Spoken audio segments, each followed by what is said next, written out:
guys আমরা এখন শাদিঘর যাই আর শাদিঘর যাই কোনে তাদেরকে দেখাবো না শাদির লোকটা আমরা শাদিঘর পাই গেলি আর শাদিঘরে পুরা ধুমকুম নাচ গানা হয়ে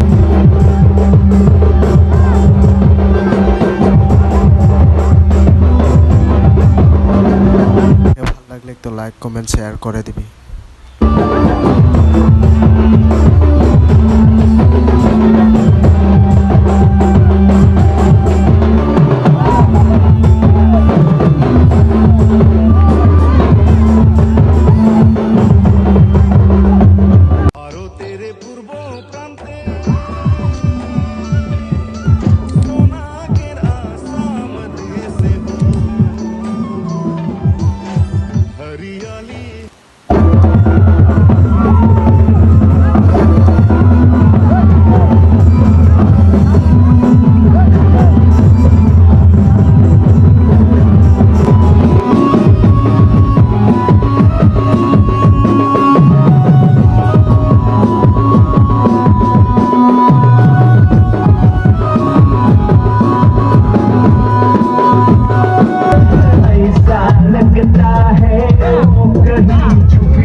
हरियाली हरियाली